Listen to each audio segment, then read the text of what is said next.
How is it going? Hope everyone's doing well, and thank you for tuning in this video. Today I'm here with my review of Night 1 of AEW Fyter Fest 2020. Of course, this took place as a special episode of Wednesday Night Dynamite, with of course Night 2 taking place next week. Without wasting any more time, going to jump right into the show. Of course, the show opened up with MJF and Wardlow coming out, cutting a promo, hyping up their tag team match coming up. Pretty much MJF talked about them having the upper hand because they've had their number. MJF, of course, beat Jungle Boy back at Double or Nothing. And last week, Wardlow beat Luchasaurus in a lumberjack match. So MJF's gist of things was that they had their number. And Jurassic Park would come out, which would lead into the opening match, which I thought was a really good tag team match to open the show.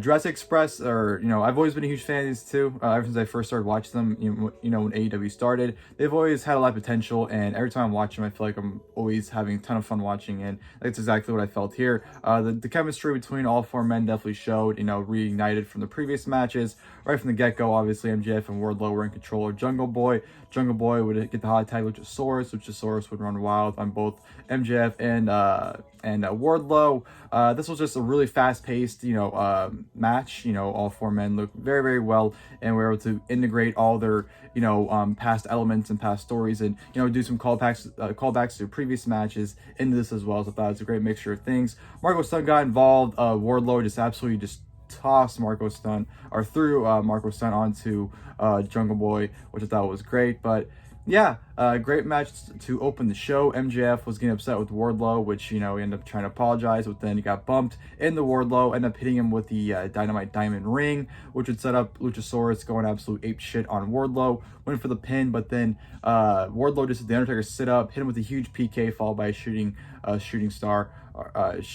shooting star for the 1, 2, 3 to get the victory. So Jurassic Express get a huge win over MJF and Wardlow. Like I said, great opening match. Loved the ascension between MJF and Wardlow towards the end. I thought it protected him very well, the way they were able to book it. And yeah, definitely was a much needed win for Jurassic Express, and I just thought it was a great way to kick off the show. Yeah, had a lot of fun with that one.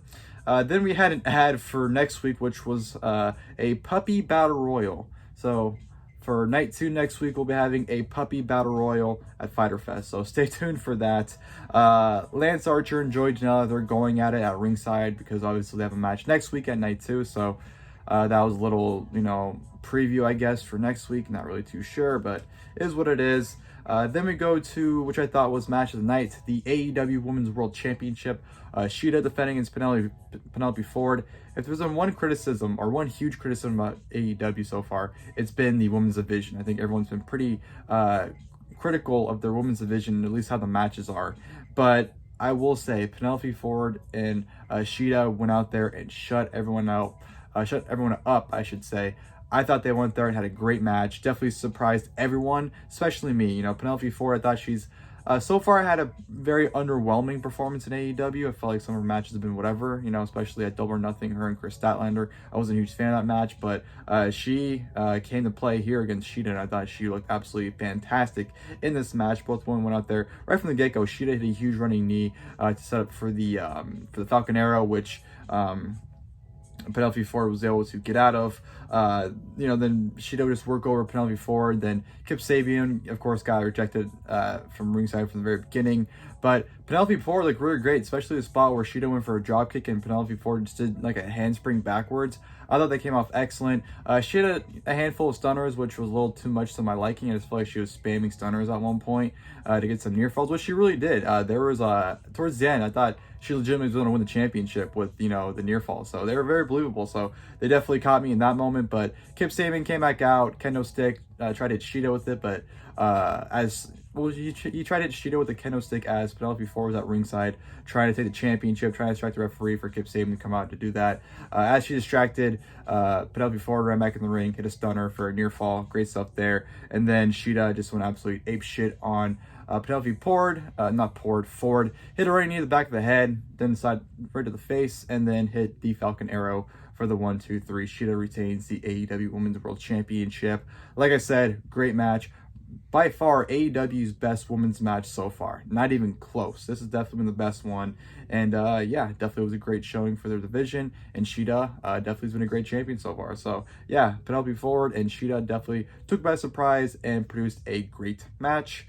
Next, we go to the TNT Championship, Cody defending against Jake Hager. This match was fine. Probably Hager's best match in years, though. I will say towards the end, it definitely picked up a lot and became really fun. But early on, it was very map-based, obviously, because, considering both their backgrounds. And then it just, kind of dragged on. Not a whole lot happened. The match went to the outside. Hager got his hands on Arn Anderson, which pissed Cody off. Back in the ring, Hager was able to lock in the ankle lock, which Cody was able to get out of.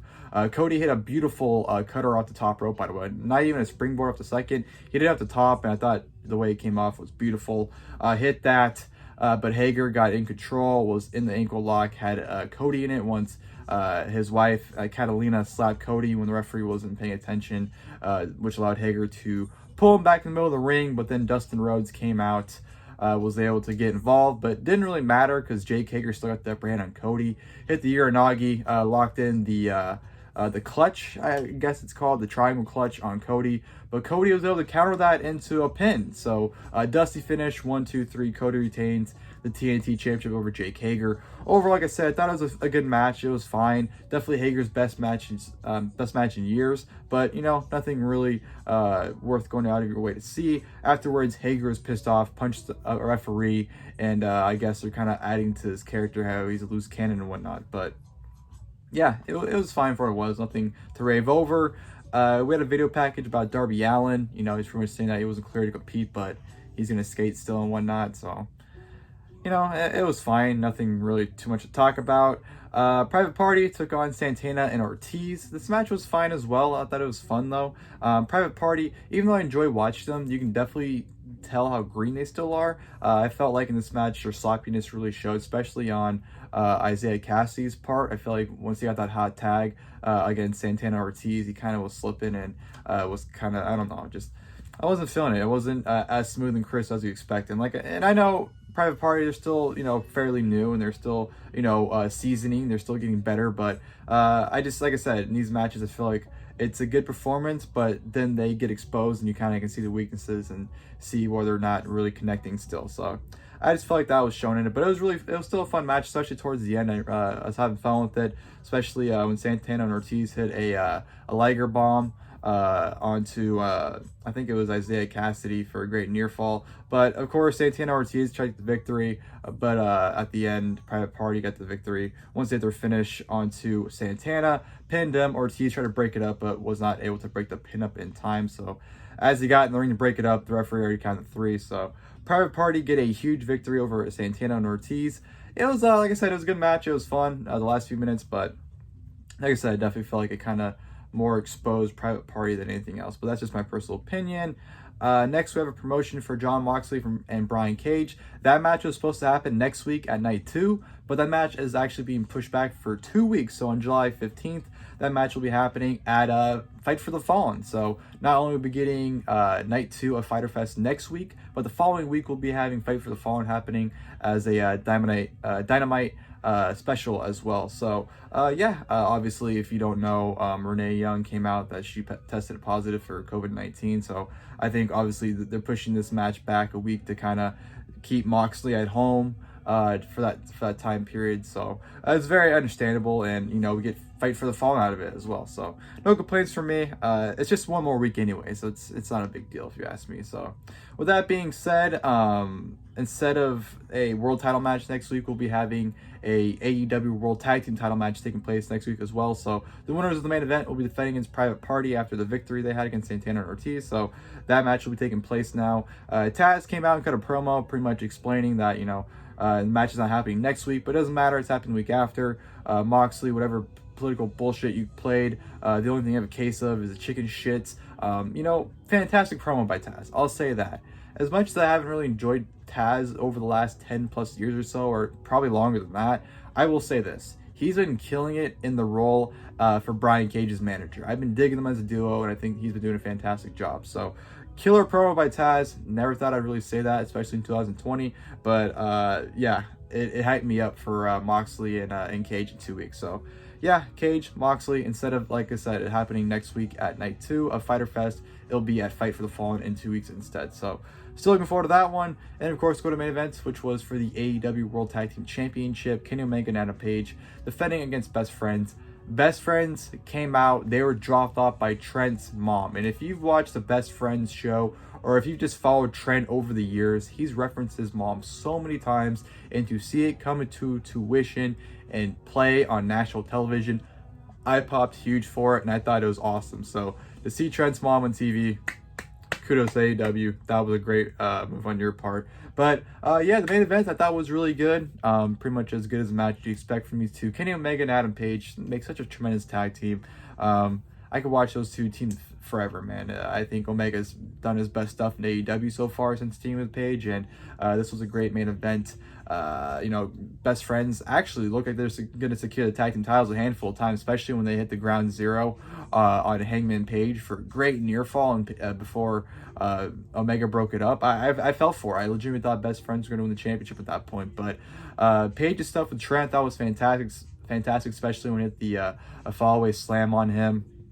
Ended up hitting a beautiful lariat on Trent for a near fall. Trent got the hot tag, or Chuck got the hot tag, and him and Omega went out for a good while. Hit the awful waffle on Omega for a great near fall. Trent got back in, ended up getting pinned by Adam Page after Page hit the buckshot lariat to secure the win and to secure retaining the AEW World Tag Team titles. So yeah, that was a great main event overall. Really enjoyed it, especially stuff. I think Trent and Page, have they had a singles match before? Because the stuff they were doing this match was really good, especially when Trent hit ground zero. Then he tried to hit it again, or the Dude Buster, I should say, not ground zero.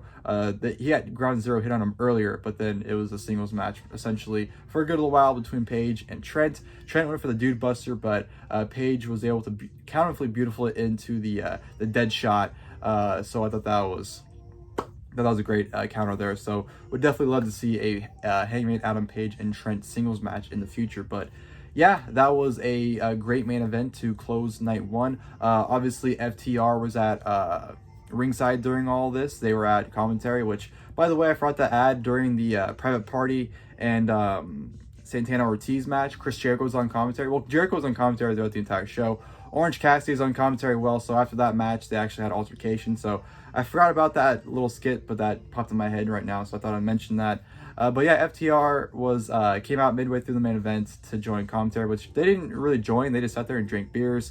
And then, of course, afterwards, the match with Omega and Page celebrating, FTR came out in the ring, and then the Young Bucks came out to kind of make the piecing between both tag teams. So yeah, definitely hint at the future. Would love to see FTR take it on Page and Omega at one point, and love to see a triple threat between the Young Bucks, Page, Omega, and FTR. I think that'd be a great triple threat tag team match as well. So yeah, I thought that was a really good main event to close, which I thought was a great first night of Fyter Fest. I had a lot of fun watching the show. I thought it was a great first night. Like I said, I thought match tonight was Penelope Ford and Shida. Thought they had a great match for the AEW Women's World Championship, and thought they sold the show. Main event was probably second to that. Opener was a lot of fun as well. Not a bad match on the show. I thought the TNT Championship could have been a little bit better, and the private party tag, it was good for what it was, but it could have been a little bit better as well. But nothing bad in the show by any means. I thought the 2 hours flew right by. So yeah. Great night of wrestling, of course. Obviously, WWE NXT had the Great American Bash, which I will be reviewing night one of that as well. So stay tuned for that. But of course, next week I'll be reviewing night 2 for Fyter Fest then. And then following after that, I'll also be reviewing Fight for the Fall in the week after that. So 2 more straight weeks of AEW reviews for, I guess, special edition of Dynamite. So stay tuned for that. But yeah, I hope you guys enjoyed the video. If you guys did, please feel free to leave a like below. And of course, the next time, I'll see you guys. Thank you guys for watching the video.